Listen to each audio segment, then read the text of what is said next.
Muy buenos días a los participantes de todo el mundo, estén donde estén. Muchísimas gracias por unirse a nosotros hoy a este seminario sobre la inversión en la educación y la capacitación en la era de la COVID-19 y más allá.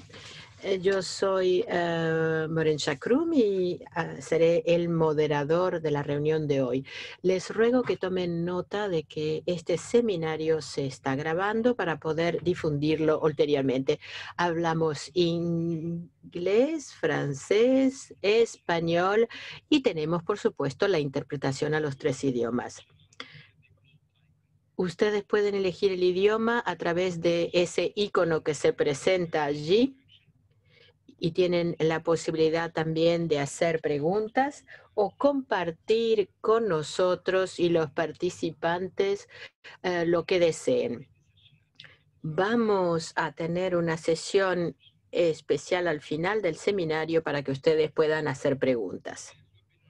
El webinario de hoy se concentra en la inversión en la educación con particular hincapié en cómo podemos aprovechar mejor los recursos de la educación y protegerlos en este momento que intentamos responder a la pandemia de la COVID-19. La idea es continuar el debate que hicimos en la última reunión extraordinaria que celebramos en octubre de 2020, esta reunión mundial sobre la educación, donde se elaboró una declaración con la. Allí estuvieron presentes jefes de Estado, ministros de Educación y Salud de los gobiernos que expresaron una convicción por defender la educación y salvaguardarla de todos los problemas suscitados por la COVID-19. El mundo está pasando por una situación particularmente desestabilizante debido a la pandemia, agravando los problemas de salud y económicos de todo el mundo. Muchas personas están asustadas de las perspectivas cada vez más negativas que ven para ellos y sobre todo para sus hijos.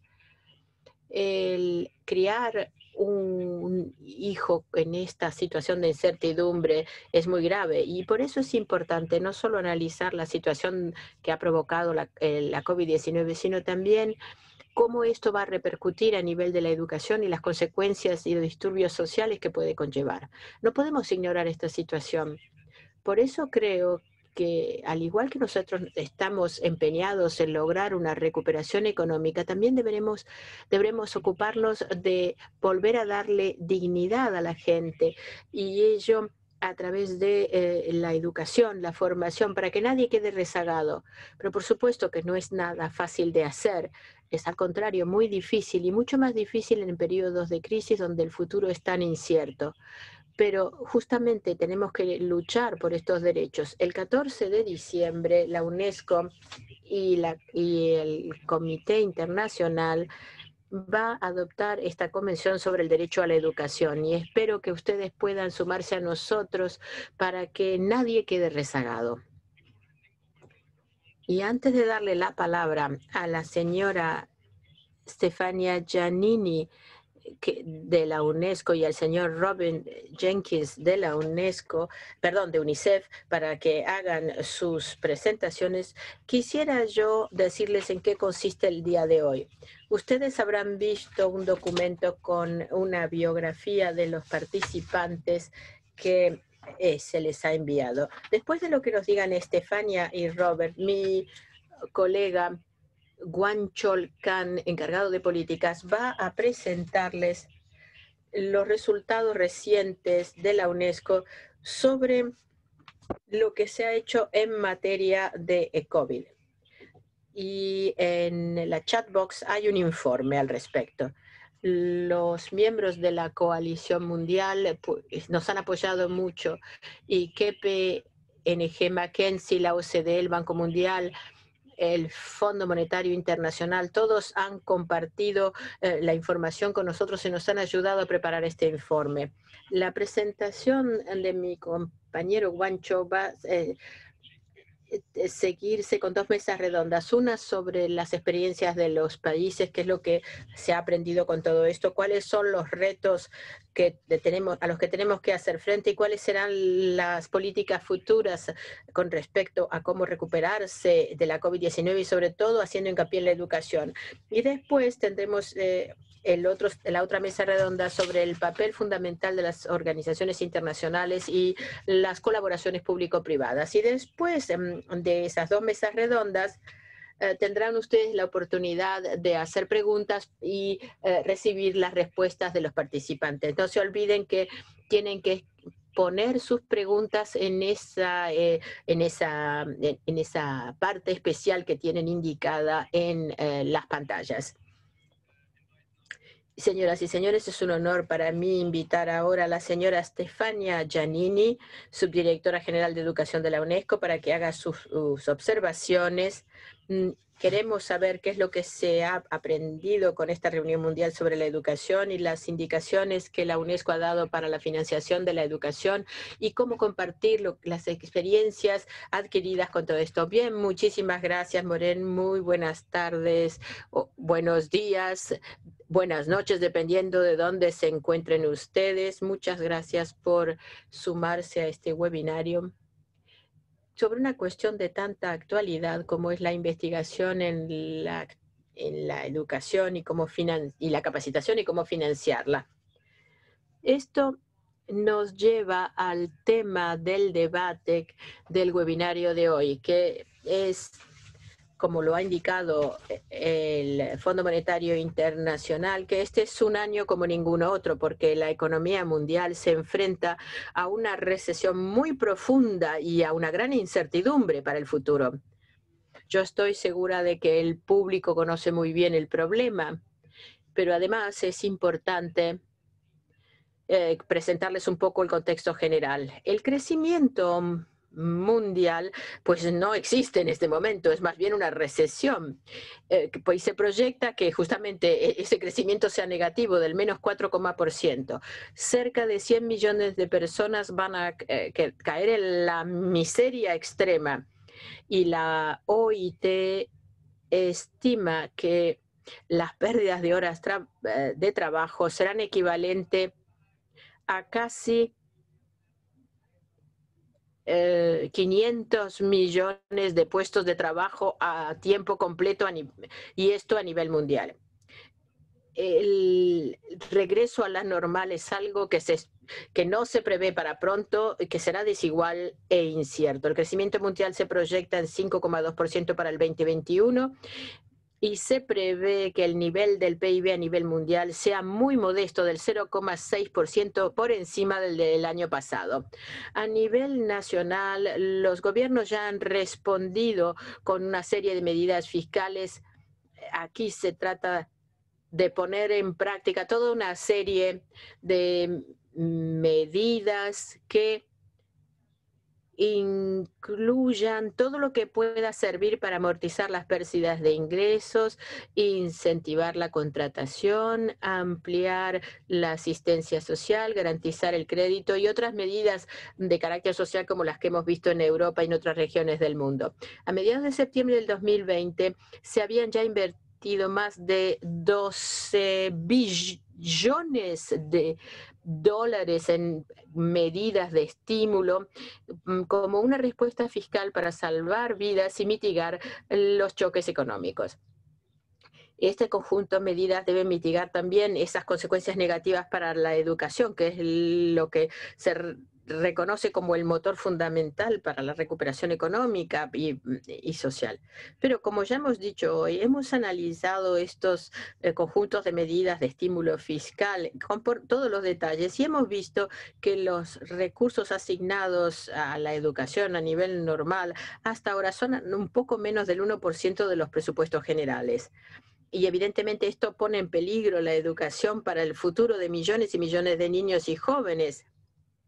Y también pone en peligro la prosperidad futura de todos. Como ya hemos dicho muchas veces en los webinarios que hemos organizado el mes pasado,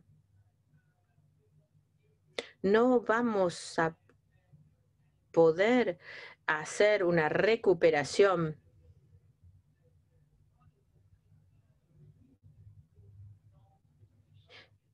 a nivel de la educación si no ponemos la educación como prioridad de todas nuestras políticas. Y permítanme que recuerde un poco lo grave que se ha visto afectada la educación en estos últimos meses. 17 semanas de pérdidas de aprendizaje en los países de menos ingresos con respecto a solo 11 en los países de ingresos superiores. Y un tercio de los estudiantes de todo el mundo no tiene acceso a las posibilidades de enseñanza a distancia para estos periodos en los que han estado cerrados las escuelas.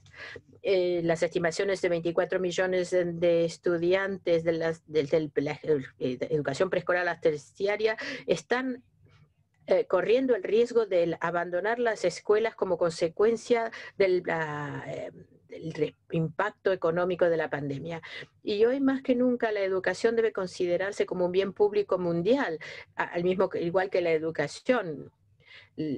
Lo que hay que hacer es darle la prioridad máxima en nuestras agendas políticas de todas las regiones del mundo.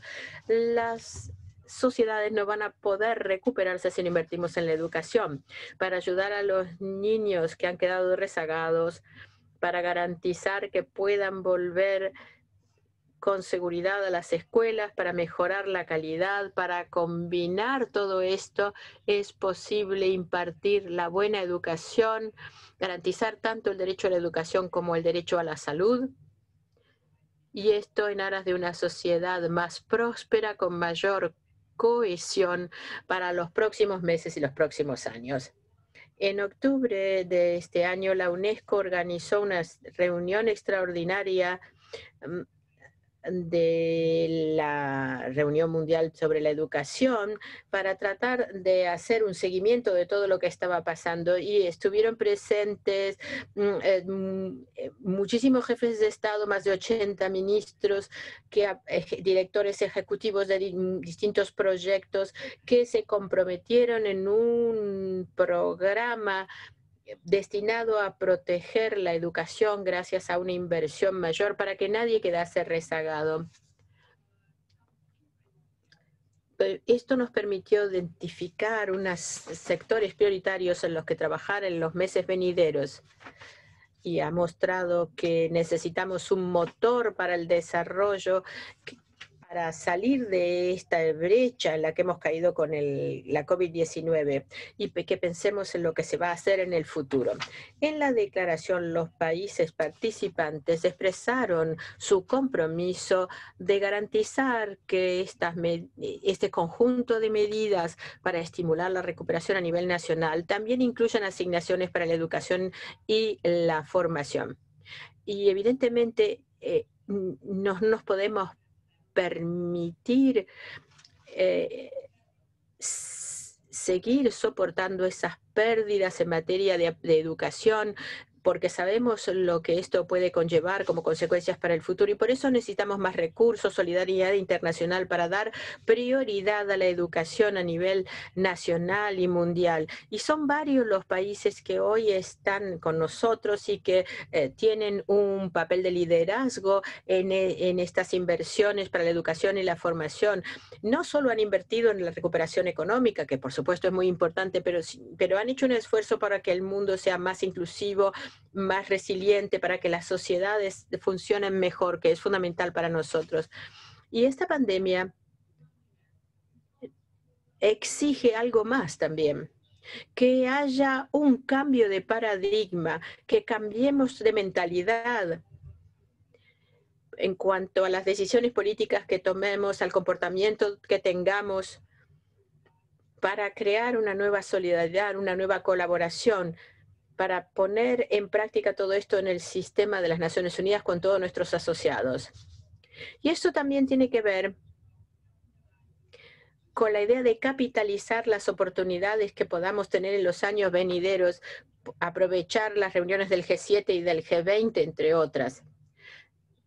La crisis de la educación provocada por la COVID-19 ha demostrado muy claramente que podemos trabajar juntos para encontrar soluciones, como se pudo ver en la Coalición Mundial para la Educación, que está destinada a apoyar la continuidad de la educación. Yo creo que el webinario de hoy va a aportar una información fundamental para que este compromiso se convierta en realidad y que podamos trabajar todos juntos en ello. Muchísimas gracias a todos por participar en este debate que espero que sea muy fructífero. Muchísimas gracias, Estefania. Gracias, Estefania, por esta presentación tan clara sobre la situación a nivel internacional, los resultados de la reunión mundial para la educación y en particular esas palabras de esperanza y de llamado a la acción, muy importantes para nosotros hoy y cruciales para las medidas que habrá que adoptar en las próximas semanas y meses. Quisiera ahora darle la palabra a mi colega Robert Jenkins, jefe de educación y director asociado de UNICEF. Robert, espero que te hayas tomado un café y estés listo y preparado para comenzar con el webinario. Tienes la palabra. Gracias, muy amable. Buenos días a todos, buenas tardes, buenas noches. Queridos colegas, es un privilegio estar con mi querida colega y amiga Estefania en esta importante ocasión para hacer pronunciar unas palabras de inauguración, de apertura. Y retomando las palabras de Estefania, UNESCO y UNICEF trabajan estrechamente en la respuesta a la COVID y también en muchos de los temas que Estefania ha señalado. Quisiera añadir simplemente algo y seré muy breve porque la sesión de hoy es muy interesante, constructiva y tenemos un montón de ideas interesantes que debatir. Partiendo de las estadísticas que mencionaba Estefania, somos conscientes de que ya vivíamos desafíos fiscales antes de la COVID-19. Los gobiernos dedican el 50% aproximadamente de sus gastos generales, gasto público, a la educación. Perdón, 15% frente al parámetro de referencia que son 20%. O sea que ya había limitaciones fiscales con anterioridad. Como decía Estefania, el impacto de la COVID-19 en la economía en general y también en el espacio fiscal de los países nos pone en una situación muy complicada. Hace un momento mencionaban también cómo en la respuesta a la COVID, los gobiernos han dedicado 10 billones de dólares aproximadamente en paquetes de estímulo como respuesta fiscal al choque económico y para paliar las consecuencias del mismo en las vidas de las personas. Y a pesar de la gran alteración que se ha dado en la educación, en el sector educativo, pues bien, este sector solo ha recibido un porcentaje pequeño de ese paquete de estímulos. De hecho, se topa con una gran presión fiscal. Y esto plantea un desafío. Y en ese sentido trabajamos con la UNESCO, desde UNICEF y también con el Banco Mundial y otros actores, entablando un diálogo con los estados para encontrar soluciones que no pongan en peligro la sostenibilidad a largo plazo de las economías y al mismo tiempo permitiendo que los niños y niñas cumplan y materialicen su derecho a la educación, teniendo en cuenta las muchas limitaciones y presiones que viven los gobiernos. Este webinario creo que será muy útil para reflexionar sobre las posibles soluciones a este desafío. Somos conscientes también de que, bueno, si analizamos ahora los escenarios presupuestarios, puede haber una brecha de 200.000 millones de dólares en los próximos años. Estamos hablando de ayuda oficial al desarrollo, ayuda y asistencia humanitaria que organizaciones como nosotros mismos, como la UNESCO, como UNICEF y los gobiernos con carácter bilateral brindan para apoyar la educación. Estamos hablando de 16.000 millones de dólares. O sea que hay una brecha muy importante. Y la solución no pasa solo por la asistencia oficial al desarrollo, sino que pasa por medidas nacionales, medidas fiscales a nivel nacional en las que participen los actores clave que hoy están aquí, muchos de ellos, para encontrar una solución. Las limitaciones fiscales, las presiones que viven los gobiernos nos van a pintar el panorama de las necesidades, o más bien para hacer frente a las necesidades de la educación. La educación ha vivido una alteración en el punto álgido de la pandemia. aproximadamente el 90% de los niños matriculados estaban desescolarizados. Ahora las escuelas están reabriendo, los niños y niñas vuelven a las aulas. Hay programas de recuperación, programas de segunda oportunidad y de otro tipo. Estefania hablaba de reconstruir mejor. Pues bien, hay una necesidad imperiosa de proteger el gasto en educación y de incrementar ese gasto para mitigar las consecuencias de esta alteración de los sistemas educativos en las vidas de los niños y niñas. Hay una desconexión muy preocupante y juntos estamos deseando encontrar la solución en este webinario y también en otras oportunidades que tendremos en el futuro. También retomando las ideas de Estefania, de cara al futuro precisamente, quisiera añadir algo.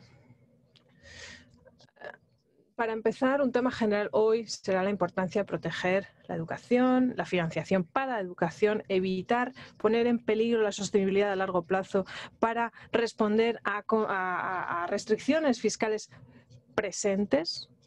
También instaremos a priorizar los recursos a los más vulnerables, a los niños y niñas más marginalizados. Esto ya era un desafío antes de la COVID-19. Pero las disparidades, la desigualdad ha aumentado, o sea que es aún más importante. La segunda recomendación sería valorar los análisis,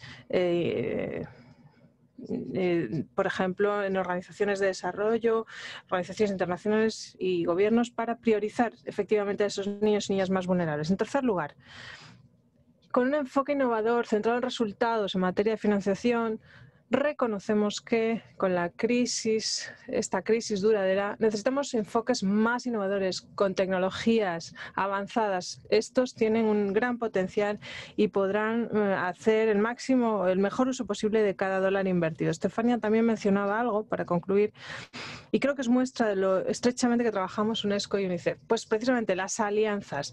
Un reto como este requerirá sin duda alianzas estrechas en el plano internacional entre nuestras organizaciones, pero también en todos los demás niveles y planos, a nivel nacional, a nivel local, comunitario, creando asociaciones con los propios padres y las familias, padres y madres, con los niños y niñas.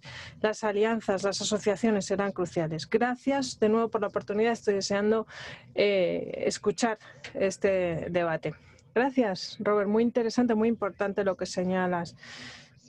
Precisamente los formuladores de políticas tendrán que tomar decisiones y optar también pensando en el corto plazo y en el futuro. Las 4 sugerencias, las 4 recomendaciones que hacías, seguro que las retomaremos en el debate. Yo también, en línea con lo que decía Estefania y usted también, Robert, quisiera decir que cabe un riesgo de que toda la innovación, toda la inversión que se está realizando en la crisis de la COVID, inversión en inclusión digital, por ejemplo, pueda frenarse ahora que se reabren las escuelas. Y un mensaje importante que habría que señalar es que esas inversiones deben proseguir para que podamos llevar a cabo esos cambios, esas transformaciones y dar un salto cualitativo para pasar de la situación en la que estábamos antes de la crisis. O sea, que ya estábamos en una precrisis antes de la crisis, por así decirlo. Gracias a los dos, Estefania, Robert. Es fantástico empezar con estos dos compañeros, con este tándem tan excelente, esta colaboración estrecha. Luego, hacia el final del webinario, volveremos a hablar de muchos de estos temas en relación con UNICEF y UNESCO. Le doy la palabra ahora a mi colega Wan Chol Chang, que lidera el equipo que ha trabajado en ese documento de política que les mencionaba. Y él nos va a hacer una presentación, una introducción relativa a las respuestas fiscales en materia de educación e información.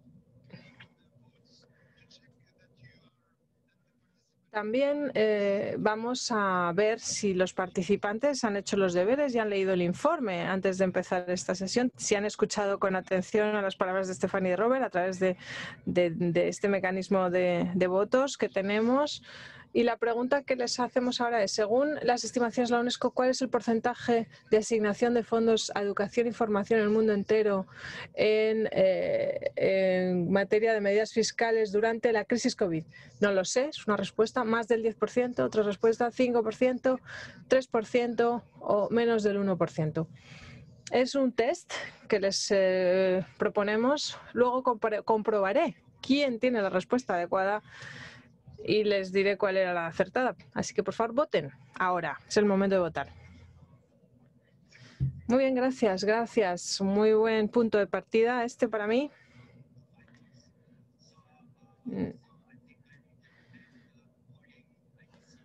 No voy a entrar en los resultados del estudio porque ya cuando los participantes voten pues aprovecharé para comentarles algunos puntos.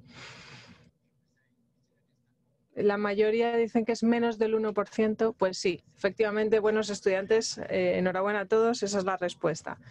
Brevemente voy a hablarles de algunas de las conclusiones del estudio de la UNESCO, de ese estudio reciente que hemos elaborado sobre las medidas fiscales en materia de educación. Lo sabrán, la UNESCO ha publicado un documento de trabajo con resultados preliminares. Lo pueden encontrar en el chat, hay un enlace para acceder a él. Brevemente, sé que no tenemos mucho tiempo, así que lo que quisiera yo es simplemente decir que este documento de trabajo tiene 3 secciones, 3 apartados. En la primera se resumen las conclusiones a partir de los resultados de los países, 192 países, sobre todo apoyándonos en el informe de monitoreo fiscal del FMI, valorando qué medidas fiscales y en qué porcentaje se ha dedicado inversión a la educación y formación. En la segunda sección consideramos a una serie de países seleccionados y examinamos ejemplos de gasto fiscal en educación. Y el último capítulo, o la última sección más bien, se dedica a conclusiones y recomendaciones para los gobiernos y la comunidad internacional que bueno, podrían tener en cuenta para realmente tener un enfoque transformador.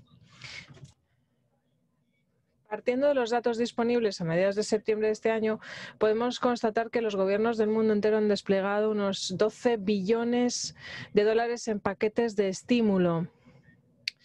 De ellos, el 84% se dieron en países de ingresos de altos ingresos. De los 12.000 millones de dólares, se calcula que 91.000 millones se han asignado a educación, lo cual representa un 0,78% del monto total de los paquetes de estímulo. Paso rápidamente ahora para ver en la siguiente diapositiva el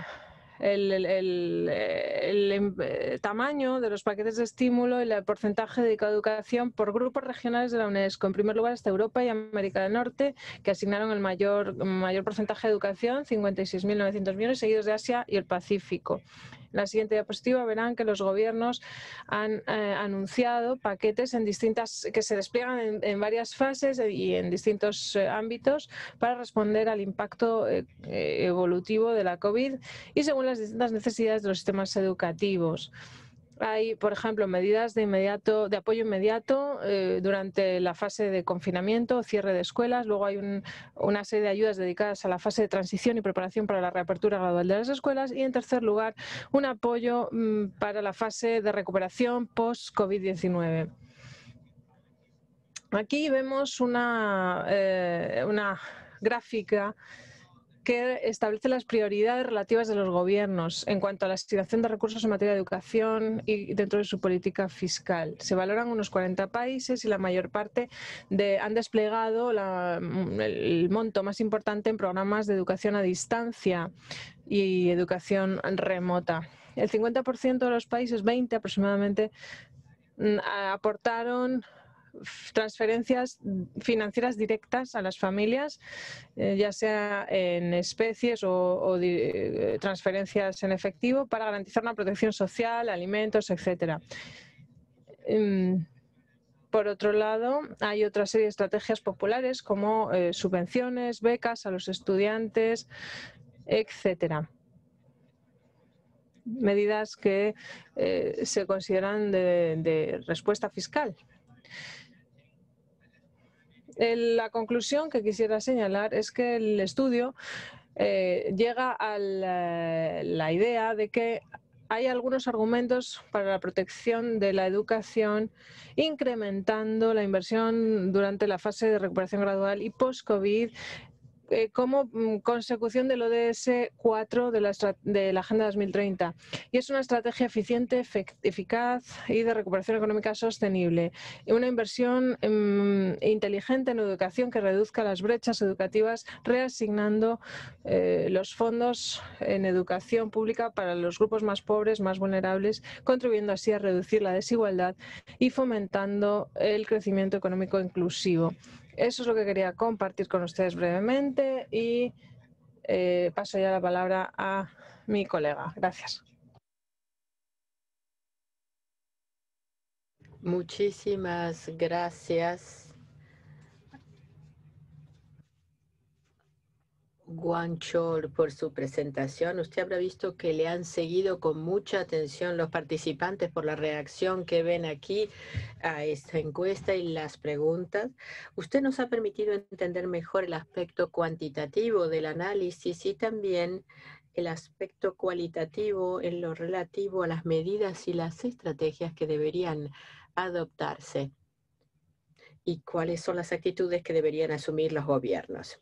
Pasemos pues a la siguiente sesión que va a moderar Kofi Señaleto, que es nuestro colega de la UNESCO del Instituto de Planificación para la Educación de Dakar.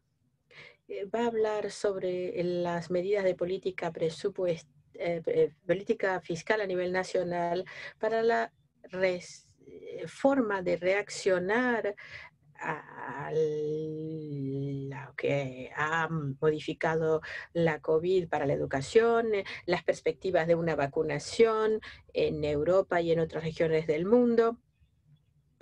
Pasemos pues a Kofi para que él pueda moderar la segunda mesa redonda. Sí, muchísimas gracias, Borán. Gracias a todos por participar. Es un honor para mí ser el moderador de esta mesa redonda. Ustedes saben que durante esta pandemia se ha invertido muchísimo dinero para tratar de evitar las consecuencias negativas de la pandemia, pero normalmente el 1% ha ido a la educación y entonces la financiación ha sido a nivel nacional y no a nivel de ayudas internacionales. Hay países que han tomado medidas particulares para esta crisis.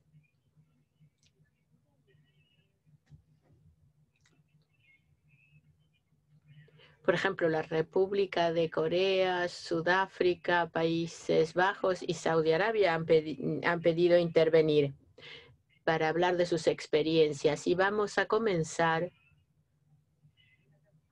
con Hee Yong-an, directora adjunta del Ministerio de Educación de la República de Corea. Y lo que queremos que usted nos cuente, señora, es qué tipo de medidas ha tomado el gobierno, de medidas de estímulo fiscal destinadas a favorecer la educación y la formación. ¿Y qué es lo que ustedes piensan hacer a nivel de inversiones para favorecer este sector después de la pandemia? Cedo pues la palabra a la representante de Corea. Muy buenas tardes y buenas noches para los que sea de noche. Muchas gracias por darme la palabra.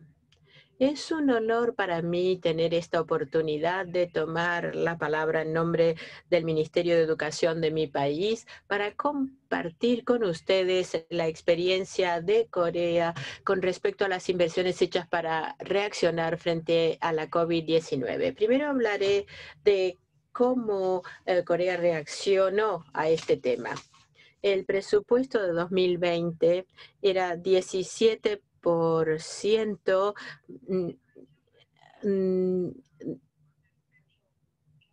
del presupuesto nacional y nosotros dedicamos el presupuesto para poder permitir la enseñanza a distancia y para poder darle nuevas utilizaciones educativas. En marzo se aprobó un presupuesto adicional para tomar medidas de protección resultantes de la adaptación a la COVID-19, es decir, equiparse con medios electrónicos para poder impartir estos cursos a distancia. 250 millones de dólares estadounidenses se invirtieron en esto. Además, 32 millones de dólares se dedicaron al funcionamiento de las instituciones durante el periodo de confinamiento. Para las educaciones de enseñanza superior, 2 millones de dólares se dedicaron para apoyar las enseñanzas a distancia, es decir, en la infraestructura y el contenido que iban a dedicarse a ello. En julio se votó un tercer presupuesto adicional para poder crear la infraestructura digital en todas las instituciones educativas, para poder transformar ese entorno educativo, tener nuevo personal y poder brindar un servicio mejor. 20 millones de dólares se invirtieron en esa mejora de las infraestructuras digitales para las escuelas secundarias, para mejorar las redes, para comprar computadoras. También se hizo una campaña similar en la enseñanza superior, mejorando las instalaciones en los centros universitarios nacionales.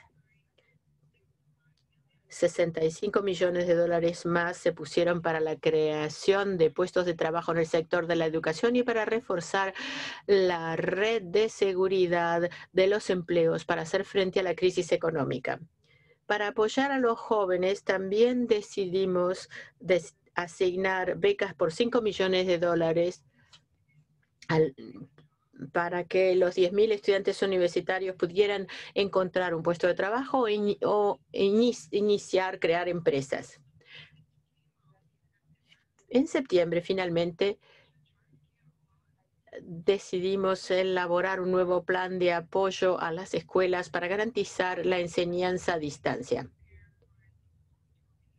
Nos hemos preparado para hacer frente a la era post-COVID a través de esta innovación en el sector de la educación. E independientemente de las circunstancias, nosotros queremos que esa enseñanza a distancia continúe para que todos los estudiantes puedan tener acceso a ella y adaptarse a los cambios socioeconómicos, introduciendo este factor innovador en el sistema de enseñanza para mejorar la adaptación futura. En cuanto a la seguridad, tuvimos que reducir clases que se hacían para las ciencias de un modo diferente. Tuvimos que hacer que las escuelas se adaptaran a esa nueva situación, que se facilitase la enseñanza y que se incentivase también a los docentes. Todo esto para prepararnos a las prioridades que habrá que establecer en el futuro para el periodo post-COVID, para que los estudiantes y los docentes tengan un sistema más moderno para la educación y poder garantizar también que los estudiantes avancen positivamente. para prepararnos a futuros problemas, queremos ser mucho más innovadores para poder mejorar la resiliencia y mejorar la enseñanza a través de los medios electrónicos. La tecnología y los medios electrónicos nos permitirán garantizar la continuidad de la enseñanza en cualquier situación. Muchísimas gracias. Gracias, muchas gracias. Hemos visto todas las medidas que ha tomado Corea, desde la enseñanza preescolar hasta la enseñanza universitaria, con todos estos aumentos presupuestarios, las nuevas tecnologías para la enseñanza a distancia, la adquisición de equipos electrónicos para las escuelas, para facilitar la enseñanza a distancia. Muchísimas gracias, señora, por haber compartido su experiencia con nosotros. Y pasemos ahora al señor Patrick Kunu de Sudáfrica, que es el director general adjunto del Departamento de Educación Básica de su país. Él dispone de gran experiencia en el desarrollo y la gestión de programas, así como en la realización de los mismos. Le vamos a rogar que tome usted la palabra para hablarnos de su experiencia. Muy buenas tardes a todos. Es un honor para mí participar en este webinario.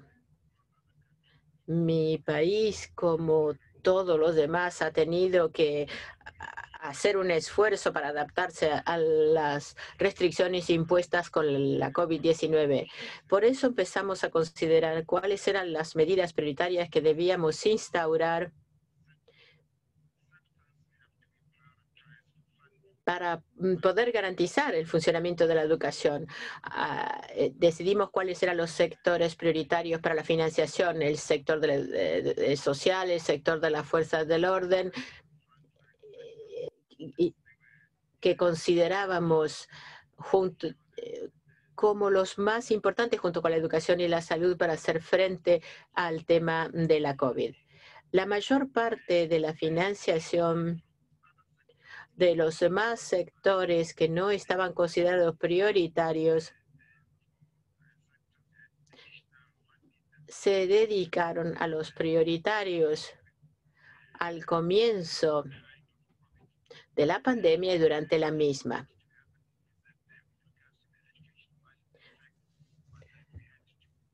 La educación también tuvo que establecer nuevas prioridades para la utilización del presupuesto que tenía asignado. Lo que queríamos era que se tomasen las medidas sanitarias adecuadas a las escuelas y las universidades, la desinfección y demás. Pero claro, teníamos que adaptarnos al presupuesto que teníamos, ya que sabíamos que no podíamos dedicar más de lo que ya estaba asignado. A comienzos de la COVID, se decidió cerrar las escuelas para ver cómo evolucionaba la pandemia y qué efecto tenía en las escuelas. Pero claro, cuando se cerraron las escuelas, nadie sabía si se iban a volver a abrir ni cuándo. Por eso al comienzo no se consideró que la educación fuera un aspecto tan prioritario. Cuando las escuelas volvieron a abrir, nos dimos cuenta de que para poder abrirlas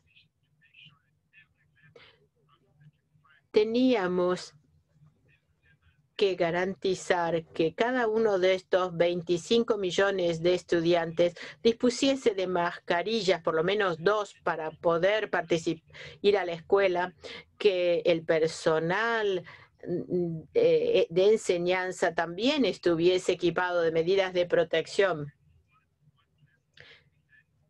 Por eso se hizo esa transferencia de fondos para la educación, para poder cubrir todos estos gastos. Y ahora Estamos invirtiendo más dinero todavía en la enseñanza a distancia, es decir, la que se hace a través de los medios electrónicos, los ordenadores que los chicos tienen, para que compense la que no se podía dar en clase. También están los costos que pueden derivarse de los desplazamientos que se impongan. Lo que intentamos hacer es compensar esas pérdidas que hemos tenido en el sector, utilizando el dinero que ya no se va a gastar para viajes y hoteles para dedicarlo a estas medidas más urgentes. El presupuesto de la educación es de 290 billones de rand para el país. Gracias. Muchas gracias, Patrick. Muy interesante escuchar la experiencia de Sudáfrica, ese cambio que han dado de invertir en otros sectores al sector de educación, la priorización que se está dando, por ejemplo, a cuestiones de higiene, medidas sanitarias, mascarillas, etcétera, para garantizar que las escuelas cuenten con todo lo necesario, y también el cambio a las clases en línea, clases digitales, virtuales. Son todas experiencias que bueno, nos pueden servir para aprender, podemos aprender de ellas, así que muchas gracias, Patrick. Ofrezco la palabra ahora a nuestro colega de Países Bajos, Yuri Lund, asesor de políticas senior del Ministerio de Economía de Países Bajos. Encabeza el trabajo en cuanto a la respuesta presupuestaria a la crisis de la COVID. Ha hecho un análisis comparativo de la respuesta. Es la respuesta presupuestaria que varios estados han desarrollado. Le ofrezco directamente la palabra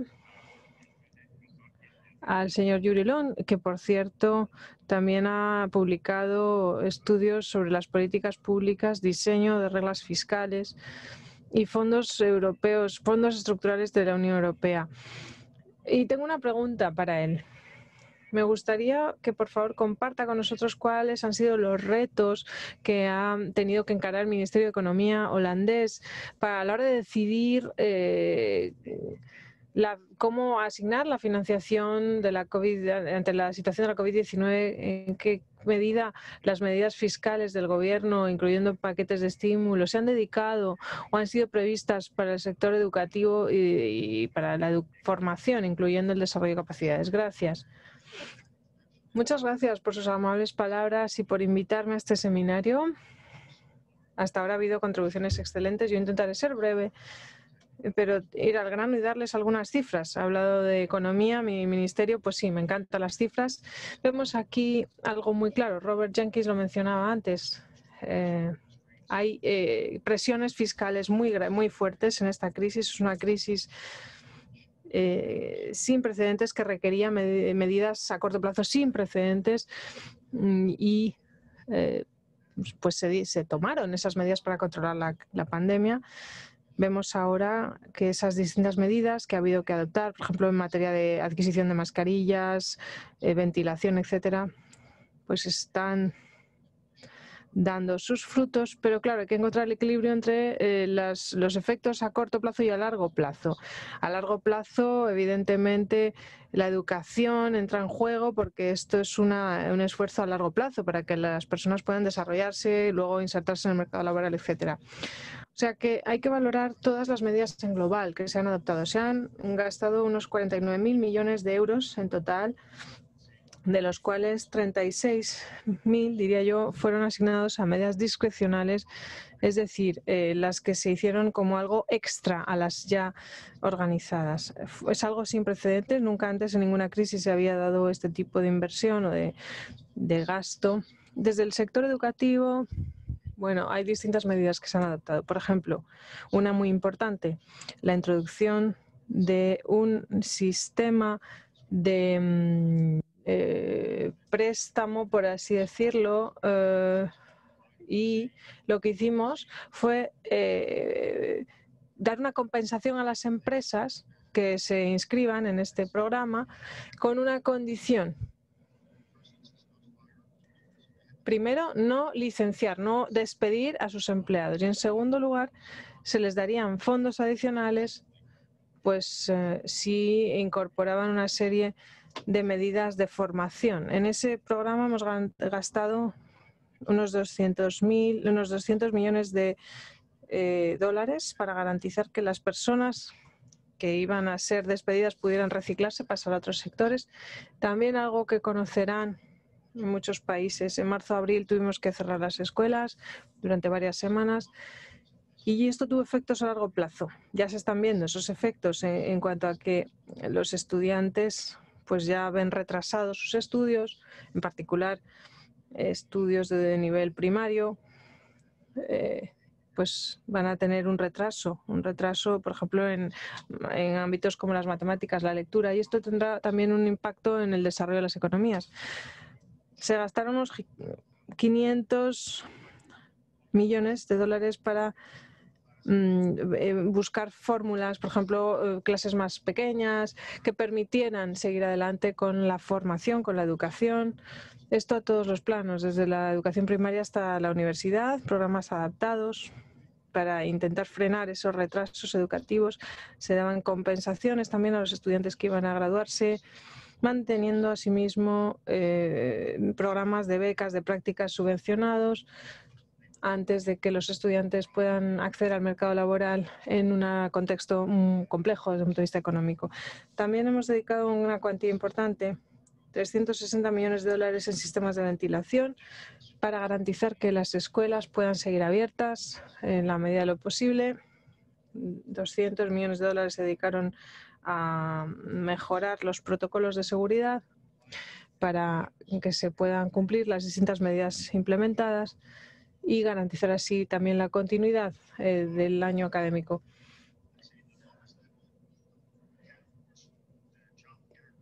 Claro que también se pueden incluir compensaciones a los niveles preescolares y, bueno, también compensaciones para las familias que no pudieron llevar a sus niños a los sistemas de atención preescolar, o sea que se dieron esos programas de compensación y en total, incluyendo las medidas a nivel de municipios, para que hubiese programas más adaptados, etcétera, nos gastamos un 3% aproximadamente del presupuesto para medidas discrecionales. Y esto sin contemplar las medidas más sociales que vienen del Ministerio de Asuntos Sociales. Esto es solo las destinadas al ámbito de la educación. Intentamos vincular en la medida de lo posible todo esto con programas sociales, ya que los grupos con niveles de educación más bajos son más vulnerables en el mercado laboral. La lucha contra la pobreza y el desempleo juvenil es algo que se puede hacer con mayor eficacia si también se aborda la educación, se aportan directrices, o sea que desde el Ministerio de Asuntos Sociales también hay un paquete de 1,400 millones para garantizar que esos grupos también son atendidos. Estas son las medidas de atención a la crisis o de respuesta a la crisis con carácter inmediato, no ya a largo plazo necesariamente. Más allá de ese primer programa que les comentaba para las empresas que tienen que garantizar programas de formación para sus empleados, permitiendo el reciclaje y la formación de esos empleados para que puedan pasar a otros sectores. En un futuro seguramente hay sectores que no sean competitivos, pero bueno, todo dependerá de qué suceda con la vacuna, con el virus, del desarrollo de todos estos factores. Hay mucha incertidumbre ahora mismo y es muy difícil saber qué puede pasar en el futuro. En marzo tenemos elecciones en Países Bajos y todos los partidos principales están haciendo una campaña en la que se habla de aumento en gasto para educación a pesar de las presiones fiscales y se ha indicado ya que en este gobierno actual no va a haber recortes del presupuesto en materia educativa. La educación es fundamental, por ejemplo, también teniendo en cuenta la digitalización que aumenta debido a la crisis. Y bueno, como les decía, los gastos en educación se mantendrán a los niveles previos. Esa es la presentación, o más bien la introducción breve que quería darles en cuanto a las medidas adoptadas desde el gobierno neerlandés ante la crisis de la COVID. Si tienen preguntas, estoy a su disposición.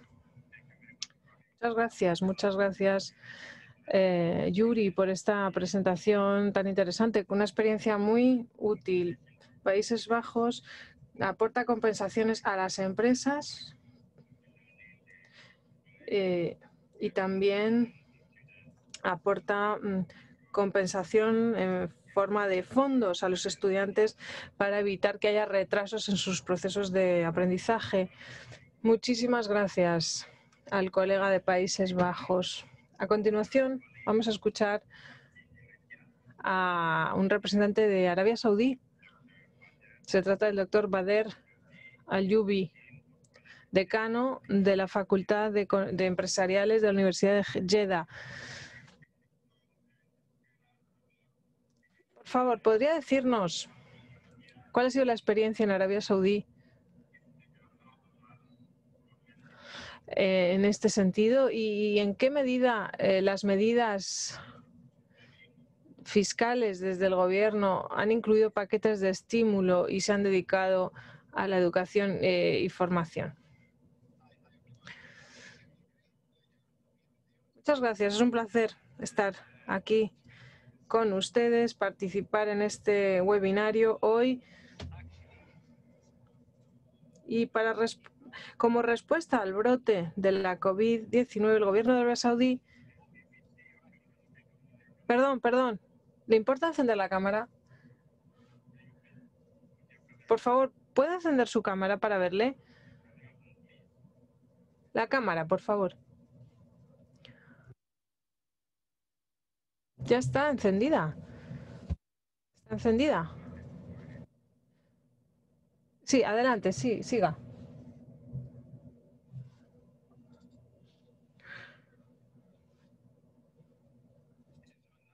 ¿Está encendida ahora? ¿Ahora? Sí, decía que para responder al brote. ¿Está encendida? Sí, sí.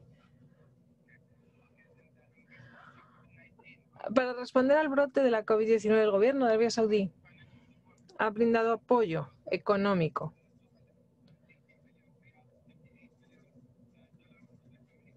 equivalente a unos 58.000 millones de dólares para cubrir el 60% de los sueldos de los trabajadores del sector público. También unos 51.000 millones de dólares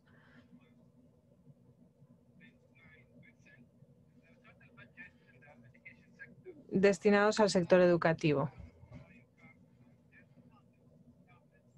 Se han destinado un gran volumen de tabletas a los estudiantes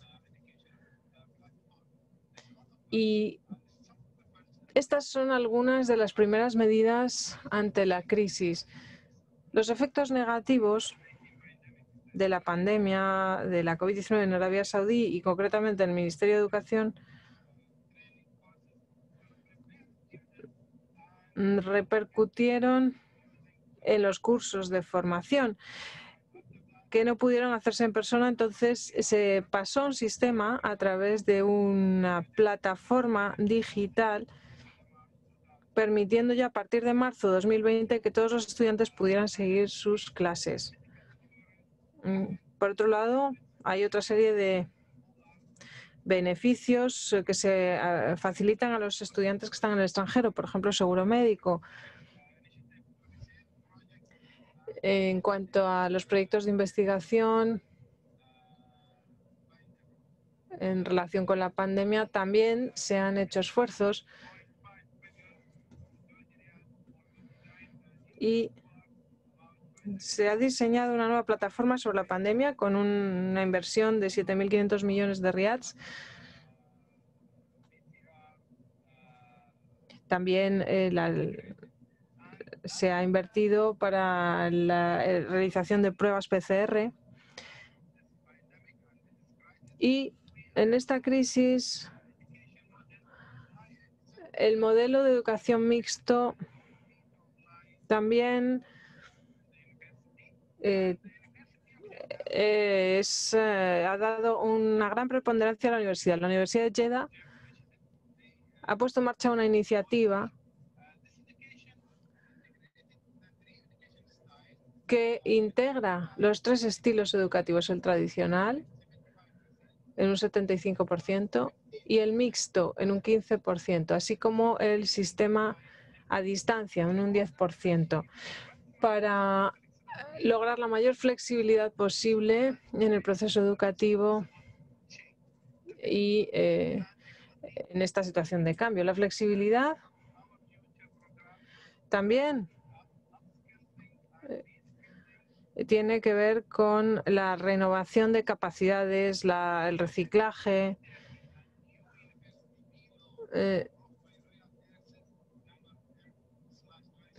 A través de un Real Decreto se establece independencia financiera y administrativa para todas las universidades, también teniendo en cuenta la estructura de nuestros centros.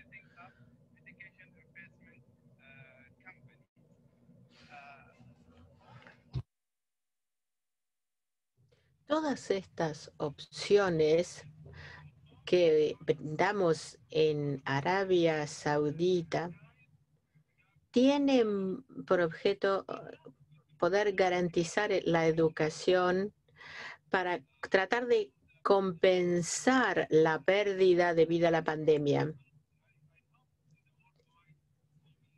Yo espero que todos los participantes puedan seguir gozando de buena salud, igual que sus allegados, y les agradezco mucho por su atención. Bien, muchas gracias al representante de Arabia Saudita por habernos hablado de la experiencia de su país.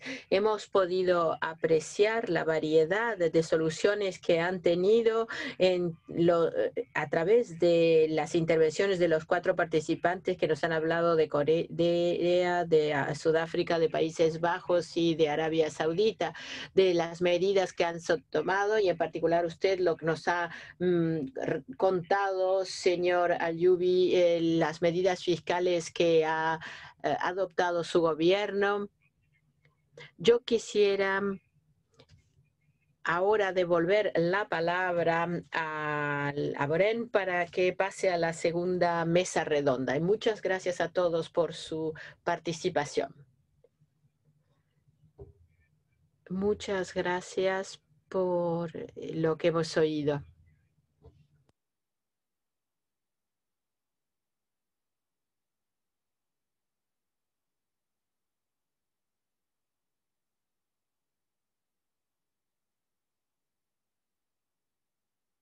Sentimos mucho, no tenemos un sonido que nos permita trabajar.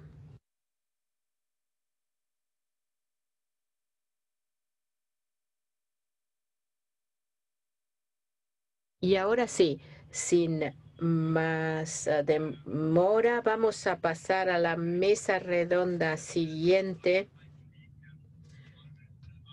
Voy a dar la palabra a señora Margaret Irving, economista de educación de la Coalición Mundial para la Educación para que nos hable de el papel de las organizaciones internacionales y de la participación público-privada y de dónde vienen las inversiones. Bien, muchísimas gracias, Borín, y también a todos los participantes anteriores por estas presentaciones tan interesantes que nos han permitido ver cómo cada uno de ellos ha reaccionado de un modo diferente a la pandemia para apoyar la educación. Yo voy a hablar del aspecto de la participación internacional y de estas colaboraciones que han suscitado. Vamos a ocuparnos de lo que han hecho las organizaciones internacionales y también las asociaciones público-privadas, cómo han podido trabajar juntas para hacer frente a estos compromisos asumidos en la declaración de este año. Voy ahora a pedir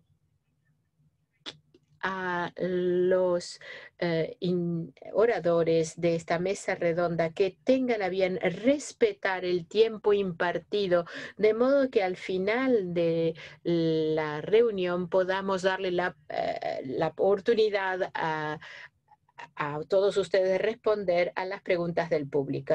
Tenemos con nosotros a la señora Mercedes García Escribano, jefe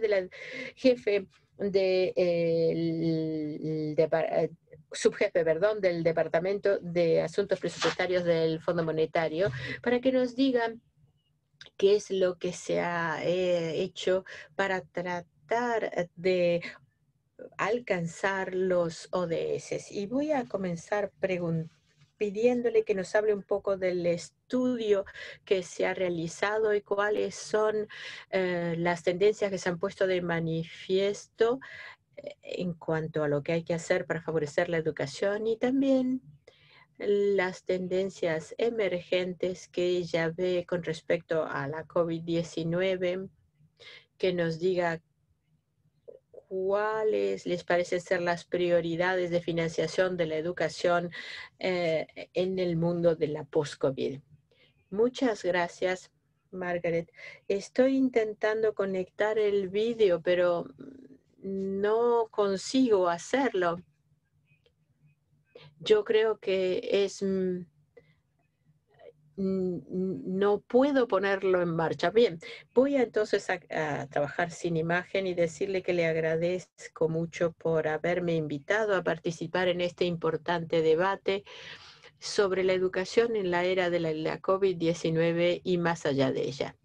La mayor parte de los países, los mercados emergentes y los países en desarrollo, cómo han invertido en la educación. Ustedes hablaron de este estudio realizado por el Fondo Monetario Internacional para ver qué era lo que hacía falta para alcanzar los objetivos de desarrollo del sostenible. Y nosotros nos concentramos en el tema de la educación y en aspectos específicos de la infraestructura. ¿Y cuál fue el resultado de todo esto? Bueno, este estudio del 2019 nos permitió saber que los países en desarrollo tienen que aumentar mucho los gastos dedicados a la educación. En el 2030, estos países, los de países en desarrollo de bajos ingresos, tendrán que aumentar en el 50% los ingresos hasta llegar a la mitad, aumentarlos en un 50 puntos del PIB para la educación y la salud. Un aumento un poco menor hará falta en los mercados emergentes. 4 puntos del PIB es lo que se supone que deberían aumentarlo. Bien, ahora justo que estoy en la mitad de mi intervención, veo que actúa el vídeo. Es fundamental que se invierta en la educación para poder superar la pandemia que está borrando los progresos que se habían alcanzado en muchos países. Vemos que algunos de los progresos que había logrado la educación han desaparecido. Son millones de los niños de países de mercados emergentes que han quedado varados. La pobreza en el mundo han permitido calcular que 90 millones de personas del mundo van a descender a una condición de pobreza extrema. Por eso pensamos que habrá que ver cuáles son los grupos dentro de cada país que tienen más o menos acceso a la educación para tratar de apoyar a los grupos más vulnerables, los que tienen muchas más posibilidades de quedar rezagados. Las graves consecuencias de la COVID-19 en la educación se pusieron de manifiesto en la Reunión Mundial de Educación de octubre de este año. No es solo el problema de todo lo que conlleva la pandemia, sino que además de las inversiones monetarias, también ha afectado mucho el aspecto de las personas que pueden trabajar en el sector. Debemos establecer nuevas prioridades para ver cuáles son las necesidades fundamentales que debemos financiar. Por ejemplo, el crecimiento económico es algo que debemos garantizar, reforzar la gestión macroeconómica, mejorar la forma en que se gasta el dinero, no solo cuánto se gasta en educación, sino que eso que se gaste bien. ¿Cuáles son los programas o las escuelas que hay que apoyar más que las para poder optimizar los fondos disponibles? Tener en cuenta que hay que apoyar más a los grupos marginados dentro de cada país. Y bueno, ¿qué es lo que podemos hacer? Debemos pedirle a los países que ellos reorienten los fondos que tienen para la educación. Antes de la pandemia, los países de bajos ingresos estaban más afectados que los demás en cuanto a los fondos para la educación. Y lo que tienen que hacer es movilizar más los recursos económicos que tienen a través de mejores políticas. Quizás los fondos que tienen algunas economías emergentes serán suficientes para hacer frente a la pandemia, pero en los países de menores ingresos esto no bastará. La asistencia oficial para el desarrollo y las instituciones de financiación internacional son fundamentales. Por eso es indispensable que puedan participar para colmar esas brechas de financiación. El sector debe poder colaborar con la financiación de los proyectos prioritarios. Hace falta también que las empresas, el sector privado, inviertan en ello. Permítanme ahora insistir en los retos que representa invertir para alcanzar los objetivos de desarrollo sostenible en el sector de la educación. Los países deben tratar de disponer de más fondos y de gastarlos bien. Y esto se aplica a todos, pero fundamentalmente a los países de menores ingresos. Y aquí todos debemos intervenir, los donantes, el sector económico privado, pero no olvidemos que son los gobiernos los que llevan aquí la orientación de cómo gastar esos fondos. Muchísimas gracias. Muchísimas gracias. Estamos muy de acuerdo con lo que usted ha dicho, de que es importante no solo tener más dinero, sino también usar mejor el dinero de una forma más adecuada y también aumentar la movilización de recursos a nivel nacional. Muchísimas gracias. Y entonces ahora daría la palabra al Glenda Cantini de la OCDE, que es una economista que se encarga del tema de las competencias y las facilidades de empleo. Por eso nos gustaría que usted nos dijese, Blenda, ¿Cuáles son las respuestas que han dado los países a la COVID-19 y qué repercusiones ha visto usted a nivel de las necesidades de la economía y del mercado de trabajo, así como las repercusiones de todo esto en las competencias? Le voy a pedir que prenda la cámara y le cedo la palabra. Muchas gracias, Margaret. Gracias por la invitación. Voy a intentar no repetir lo que ya se han dicho, lo que ya se ha dicho. Por ejemplo, en el panel anterior se ha oído hablar de las medidas de los países con ejemplos concretos. Y precisamente uno de los elementos que ha permitido a los jóvenes y también a los adultos seguir formándose, pues ha sido también las alianzas para reciclar sus competencias. Y esto implica un apoyo para los proveedores, para los docentes, para los usuarios finales, tanto en materia de software, de programas informáticos, como de hardware. En cuanto a la recapacitación, sobre todo los adultos, que es en lo que trabajamos en mi equipo, pues bien, ha sido muy interesante, sobre todo en la fase de confinamiento y en esta que vivimos ahora de distancia social, es que ha habido un declive importante en los puestos de trabajo, en las vacantes, un 60% prácticamente. Tenemos datos que sitúan la situación entre un 40 y un 60% de declive en las vacantes de puestos de trabajo. Y los puestos en los que sí que hay a más vacantes, pues son en dos categorías. Por un lado, trabajos con competencias jóvenes, seguridad, cajeros, repartidores, y luego bueno, la respuesta principal era capacitar a los que están en situación de desempleo o para este tipo de empleos. El sector sanitario no ha habido tiempo para la formación,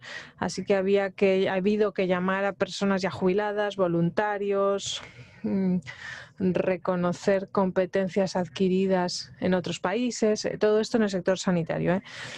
Y todas las formaciones han sido breves en general. Los países en colaboración, insisto, colaboración con el sector privado, socios, asociados y gobiernos, pues han creado rápidamente cursos de formación para que las personas puedan adaptar sus competencias a los puestos en los que sí hay demanda. Desgraciadamente, de cara al futuro, no creemos que esto vaya a seguir. Hay desafíos más amplios y lo que hemos constatado y lo que indican las evidencias que existen hasta ahora es que efectivamente la pandemia va a acelerar la adopción de nuevas tecnologías, como habíamos ya anticipado. Es un ejemplo que ya se dio en la crisis global precedente.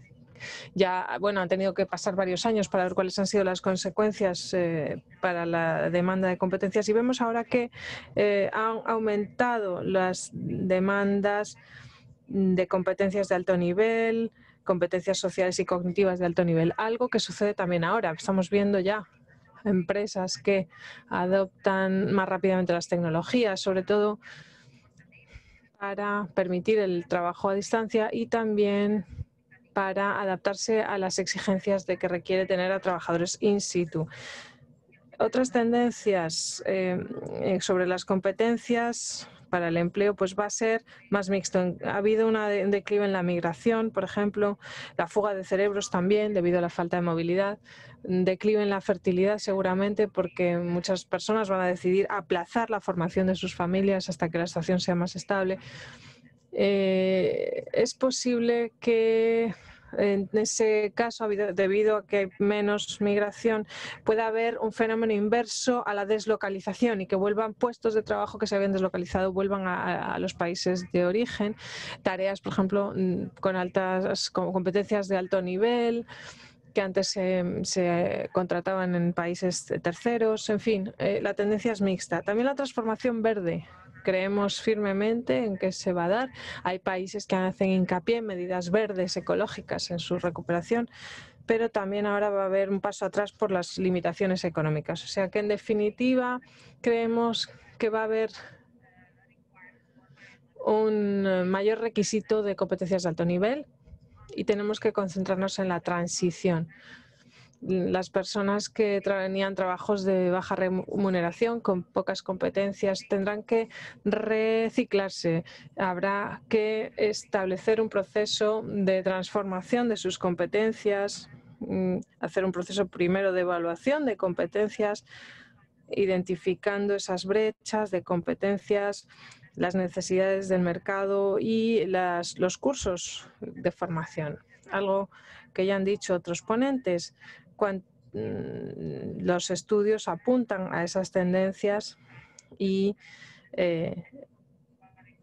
la crisis ha sacado a la luz esta situación. Muchas gracias, Glenda. Ha señalado usted cosas muy interesantes, la necesidad de flexibilidad, capacidad de respuesta a corto plazo.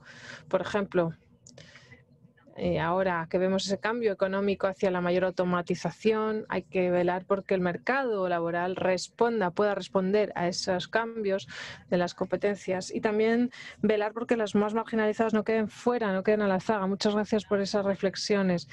Le doy la palabra ahora al tercer ponente. Desde la corporación Microsoft.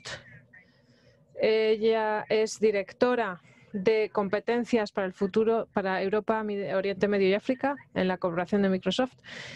Se trata de Alexa Joyce. Nos gustaría, por favor, que nos hable de dos cuestiones. Por un lado, desde su punto de vista, ¿cuál le parece que ha sido el impacto clave de la COVID-19 en el mercado laboral y también en el desarrollo de competencias? ¿Y cuál sería su visión sobre alianzas público-privadas en el futuro con miras a reducir los desafíos que nos acechan ante esta crisis de la COVID-19 y en materia de competencias en particular? Alexa. Sí, muchas gracias por esas preguntas tan interesantes. Vamos a ver. En cuanto al impacto de la COVID en el mercado, en las necesidades del mercado laboral y en las competencias, me voy a concentrar en en competencias tecnológicas, porque es el ámbito de especialidad de Microsoft. Y es donde se están dando muchos cambios ahora mismo. Hay que tener en cuenta la profundidad de la crisis, porque incluso en algunos sectores tecnológicos ha habido un frenazo en la contratación. La tecnología es muy resiliente como sector y es sorprendente ver que a pesar del cambio digital que se está dando en las sociedades, haya también este tipo de fenómenos. O sea que también hay mucha presión para las personas con competencias tecnológicas, haciéndoles asumir más trabajo en lugar de contrataciones nuevas. Pero bueno, estamos hablando, por ejemplo, de inteligencia artificial, ingeniería de datos, todas estas especialidades de alto nivel, con competencias cognitivas muy avanzadas, pericia, especialización, capacidades interpersonales, etcétera. Pues bien, son esas algunas de las más demandadas, como decía la OCDE. También una aceleración en las necesidades técnicas, de competencias técnicas en trabajos no técnicos tradicionalmente. Por ejemplo, si uno piensa en su entorno, en su propia ciudad, en Bélgica, donde vivo yo, la tienda de la esquina pues ha tenido que diseñar un sitio web para repartir a domicilio, algo que no se hubiera planteado de no ser por la crisis. O sea que también aquí hay un crecimiento, la tecnología tiene que insertarse en ámbitos más amplios y esto sí que se está acelerando de forma drástica desde la llegada de la COVID. Desde Microsoft pues tenemos muchísimos datos a nuestro alcance en cuanto al crecimiento económico, a la demanda de puestos de trabajo, para poder entender también cuáles son las competencias requeridas. Y hemos hecho un estudio con LinkedIn determinando que los trabajos que más se demandan suelen tener un enfoque tecnológico, pero con un cruce con otras competencias, por ejemplo, marketing, gestión de proyectos. Y ahora mismo pues hay itinerarios profesionales que ya vienen acompañados, por así decirlo, de un paquete de formación para que los empleados no pierdan sus puestos durante esta crisis y puedan reciclarse y puedan así pasar a otro de estos puestos que están más demandados. En cuanto a las alianzas público-privadas, en la pandemia, las alianzas en ese sentido han sido fundamentales para garantizar la continuidad del aprendizaje en el sector educativo. Y si queremos seguir impulsando la adquisición de competencias tecnológicas y otras competencias cognitivas de alto nivel, tenemos que hacerlo a través de alianzas. No hay otra manera. También hay que pensar de forma ágil en cómo crear alianzas para la empleabilidad, con la meta a largo plazo de ayudar a los sistemas educativos a mejorar su calidad, al mismo tiempo teniendo proyectos a corto plazo que se concentren en la transición, en el reconocimiento de certificados entre distintos sistemas educativos para poder transferir competencias y conocimientos adquiridos fuera del ámbito tradicional, académico tradicional, al sistema educativo. La coalición mundial, junto con la UNESCO, han sido fundamentales para reforzar la colaboración en el sector educativo con el ámbito privado. Colectivamente, desde el sector privado, queremos que esto siga y queremos aportar un valor auténtico. No solo queremos ser actores de transacción, por así decirlo. Aquí hay inversiones con carácter filantrópico, pero es para nosotros realmente muy estimulante trabajar con el sector de la educación. Y de cara al futuro es importante, creo yo, reconocer los distintos enfoques recientes en cuanto a la transformación de los sistemas educativos, dando una respuesta de emergencia a las crisis vividas. Ahora que pasamos a otra etapa, la etapa final, digamos, de la crisis, tenemos que aplicar colectivamente una visión de sostenibilidad para la renovación, para la nueva normalidad, tomando decisiones en cuanto a la provisión de tecnologías, aportando valor, no solo optando por el más barato, sino teniendo una visión más global. Tenemos la oportunidad, yo creo, única de seguir trabajando juntos para crear esa nueva normalidad de forma inclusiva y dando oportunidades gratificantes de educación en el mundo entero. Gracias, Alexa, por hablar de esa necesidad, de esas necesidades a corto plazo y a largo plazo. Ya lo han mencionado otros oradores también, esa doble vertiente. Me parece también muy interesante esa idea que señalabas tú en cuanto a que no es solo tecnología, sino cómo la tecnología se cruza con otros sectores. Por ejemplo, cómo puede aportar formación rápida, formación ágil y cómo a medida que avanza la tecnología se puede ir desarrollando también ahí. Bueno, no nos queda tiempo, así que voy a darle la palabra al último orador antes de volver a darle la palabra a la UNESCO. Y se trata de Zora Yermeche, de Ericsson. Allí lidera el equipo de sostenibilidad y responsabilidad corporativa y dirige su programa o su iniciativa educativa Connect to Learn, conectarse para aprender.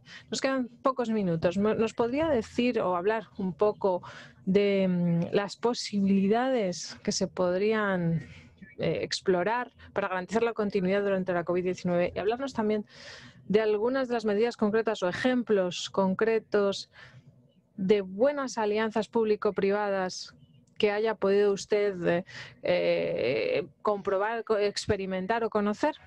Sí, muchas gracias, Margaret, por esa introducción. Gracias a la UNESCO por la invitación. Es un placer estar aquí hoy. A ver si la cámara funciona bien. La pandemia de la COVID-19 ha exacerbado cuestiones relativas a la brecha digital. El cierre de algunas escuelas ha llevado a adaptarse con nuevas formas de trabajo, clases a distancia, pero para los que no tienen conexión a Internet o conectividad, esto significa simplemente un parón de la educación. Como consecuencia del cierre de las escuelas, la falta de Internet ha hecho que los niños más vulnerables no tengan acceso al aprendizaje a distancia. Algunas estadísticas de la Unión de Telecomunicaciones: 360 millones de jóvenes ahora mismo no tienen acceso a Internet. Muchos de ellos son jóvenes en países de rentas medias y bajas. Momento, voy a hacer un... No, la cámara está perfecta, ¿eh? No hay ningún problema. Ah, no me veía, pero muy bien. La inversión en aprendizaje a distancia debería servir para mitigar la alteración inmediata causada por la COVID y también para establecer enfoques más abiertos, para establecer sistemas educativos más flexibles y más abiertos en un futuro. Las plataformas digitales van a crear las bases del futuro, del trabajo futuro, y la conectividad es pues un elemento clave, un bien común. La infraestructura digital pues tiene que desarrollarse para impulsar el crecimiento y la recuperación. Y para nosotros esto es algo fundamental. Desde Ericsson hace años que venimos defendiendo las alianzas para alcanzar calidad y un impacto a escala. Y quisiera reiterar el mensaje compartido antes sobre la importancia de la colaboración, la urgencia de sumar fuerzas y trabajar de la mano para hacer frente a la brecha digital creciente. Y quisiera compartir con ustedes algunos ejemplos de nuestra propia casa de Ericsson. Ericsson ha decidido aumentar su inversión en educación a través de dos iniciativas orientadas por las organizaciones internacionales. Una es GIGA, en el que trabajan UNICEF, la OIT y la Unión Europea, para que cada joven disponga de Internet para tener más oportunidades y poder elegir. Esto es una forma de garantizar la conectividad para la educación para el 2030. La idea es contribuir con financiación y con conocimientos especializados para ayudar a los gobiernos, con la participación del sector privado y también de la sociedad civil. Ericsson creó la primera asociación de empresas para el primer $1.000.000.000, pero la idea es tener capacidad dentro de Giga con los interlocutores gubernamentales para poder crear esta infraestructura y las competencias para manejarla. Luego está esta coalición mundial de la UNESCO para responder a la COVID-19, que es el segundo gran proyecto.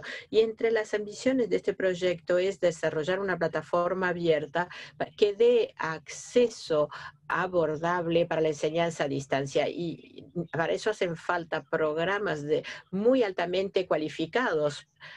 Y como una empresa como la nuestra, y como bien lo ha dicho Microsoft también, nosotros tenemos un deber que es desarrollar estas herramientas tecnológicas para garantizar esa interconectividad de alto nivel.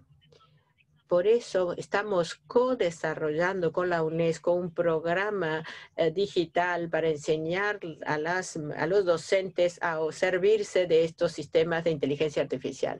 También trabajamos con distintos interlocutores de la industria de telecomunicaciones para dar cursos en línea para que se mejoren las competencias digitales, todo lo que tenga que ver con la automatización, la informática, la inteligencia artificial, para que esto sea fácil de acceso y en un lenguaje comprensible por la mayor parte de los estudiantes. Así que para concluir diré que nuestra responsabilidad como empresa líder en el sector de la tecnología es la de crear una infraestructura incluyente para que los docentes puedan trabajar bien y para que los estudiantes puedan aprovechar la enseñanza por medios digitales. Bien, muchísimas gracias. Ha sido muy interesante lo que se ha dicho porque ha hablado de ejemplos prácticos, de cosas concretas de estas colaboraciones público-privadas. Y sé que estamos ya atrasados, pero vamos a darle la palabra a Bohim, pero me gustaría que él tuviese la oportunidad aún de hacer algunas de las preguntas que ha mandado el público para que respondan los oradores. Sí, muchísimas gracias a todos por lo que nos han dicho en esta mesa redonda. Estamos atrasados, pero vamos a intentar hacer algunas de las preguntas que hemos recibido del público. De hecho, ha sido una participación muy activa de los oyentes. Si usted me permite, haré un par de preguntas y les voy a pedir a los participantes que se queden 10 minutos más con nosotros para poder hacer estas preguntas y obtener las respuestas. Satoko Yano, sí, muchísimas gracias a todos por estas intervenciones tan interesantes. La verdad es que tenemos solo una posibilidad de una pregunta para la mesa redonda, una pregunta dirigida a la representante de Corea.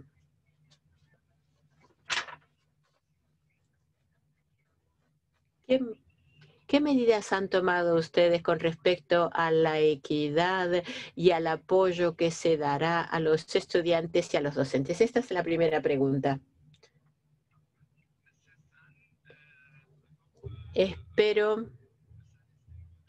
que la representante de Corea esté todavía conectada. ¿Nos escucha, señora? Sí, sí, aquí estoy. ¿Puede repetir la pregunta, por favor? Sí, decía yo, ¿cuál era el enfoque de Corea con respecto al tema de la equidad, la continuidad de las prácticas? Si habían ustedes elegido alguna población que fuese beneficiaria prioritaria, en fin.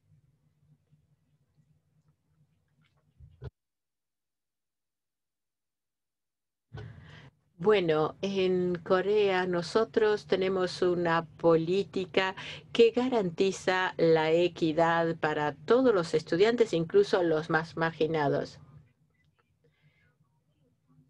Y en el caso de la pandemia de COVID-19, no son solo las poblaciones marginadas las que se han visto más afectadas, sino yo diría que todos los estudiantes. Por eso nosotros decidimos hacer un plan de medidas que se dirigiese a todos los estudiantes y no solo a los que estaban en peor situación. Hemos tomado una serie de medidas para proteger al personal, dar ayudas financieras a las escuelas, desde la educación preescolar hasta la universitaria, para que todos, absolutamente todos los estudiantes quedasen incluidos en estas medidas y no solo los que estaban en peores situaciones. Nosotros tenemos una política que abarca también a los estudiantes de todas las edades. Bien, muchas gracias, Satoko. La próxima pregunta.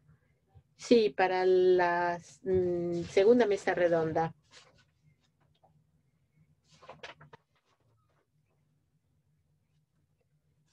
La pregunta es, ¿cómo garantizar la conectividad incluso para las poblaciones más vulnerables?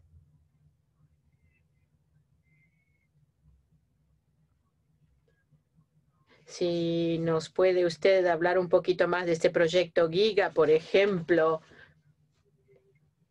para ver cómo puede ampliarse la conectividad o garantizarse para todas. Quizás Sora es la que debería responder.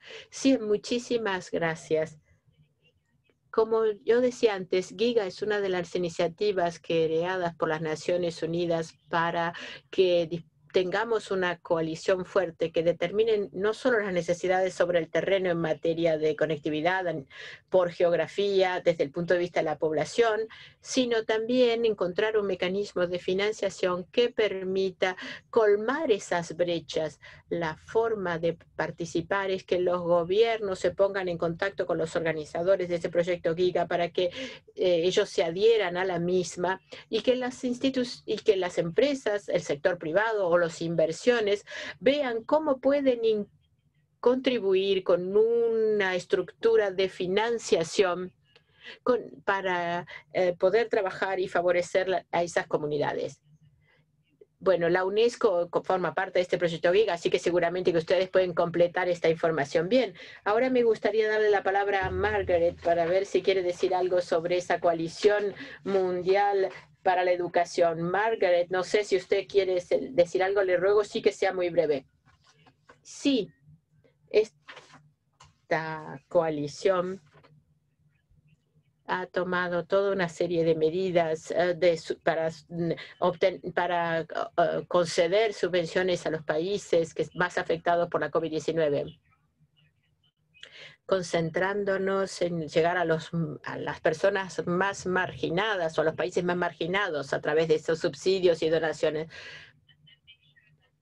para cerciorarnos que el dinero que se entrega a los países permita que las políticas y los programas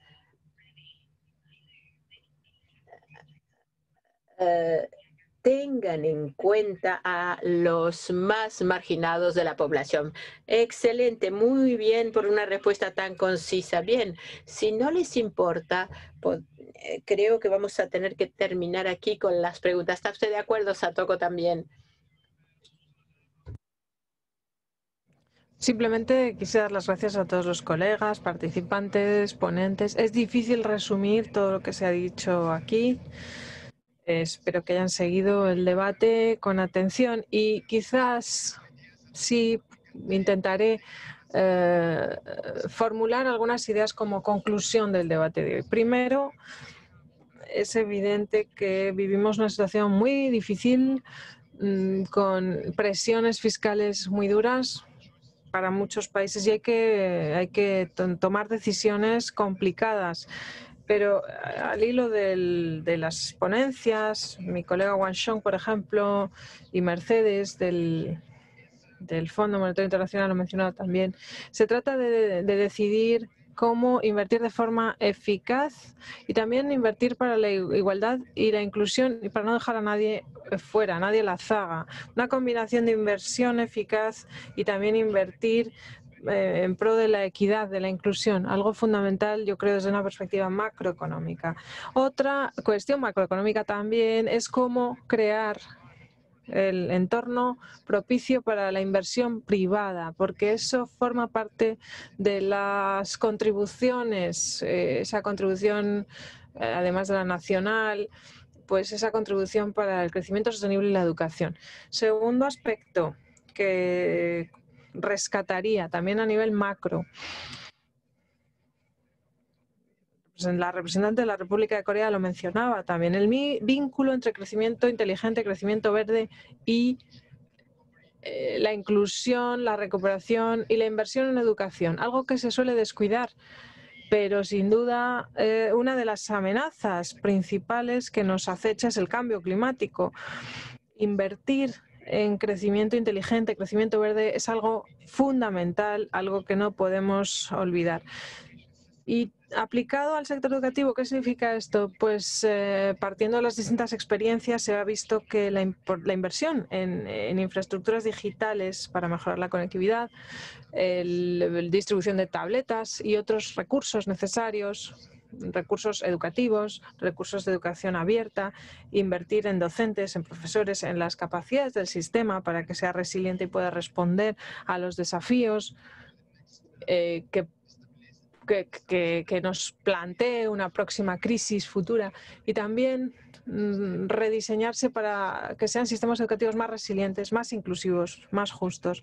Lo hemos escuchado de los distintos países, también por parte de los colegas que hablaban de otras entidades y algunas ideas adicionales que han quedado muy claras. La perspectiva de aprendizaje a lo largo de toda la vida, por ejemplo. Hemos hablado de invertir desde el grado preescolar al último de secundaria, a 12, pero también hemos oído hablar de otro tipo de inversión a largo plazo, a lo largo de toda la vida. Por ejemplo, invertir en los jóvenes para su empleabilidad, lo mencionaban varios ponentes. La educación temprana, preescolar, lo señalaban en Corea y Países Bajos. O sea que es también un aspecto importante. Otro a destacar de este debate es el de la gobernanza, la experiencia de Países Bajos. Por ejemplo, cuando nos hablaban del nivel local, de los municipios, pues bien, esa combinación entre la intervención nacional, las respuestas nacionales y también las respuestas locales es algo muy importante y ahí precisamente está la gobernanza. Concluimos el diálogo hablando de alianzas, asociaciones, colaboración. Las alianzas público-privadas son muy importantes, claro que sí, en cuanto a los recursos que se pueden desplegar y también en cuanto a la innovación que genera, a las respuestas que se pueden diseñar. Hemos oído ejemplos de países y también ejemplos internacionales la conectividad a través de Giga, la Coalición Mundial por la Educación, en fin, aspectos que Alexa y Glenda mencionaban en cuanto a la inversión, educación para jóvenes, futura empleabilidad de los jóvenes, esta participación del sector privado. Estas alianzas público-privadas tienen que ver con los recursos, pero también tienen que ver con la eficiencia de las inversiones y los resultados para el mercado laboral, además de las cuestiones de equidad y de inclusión para las personas más desaventajadas sobre todo, y esa es una iniciativa que persigue precisamente la Alianza Mundial para la Educación. Gracias a todos los ponentes, los participantes, gracias a los colegas que han organizado esta reunión. Y por favor no olviden estar pendientes de nuestro sitio web. Tenemos una encuesta, un cuestionario que nos va a servir para seguir trabajando y podrán ustedes examinar el informe. Está en el sitio web y podrán también seguir aprendiendo sobre nuevas medidas fiscales que se están articulando y cuáles son las medidas internacionales desplegadas. Gracias a todos por acompañarnos hoy. Seguimos en contacto. Muchas gracias.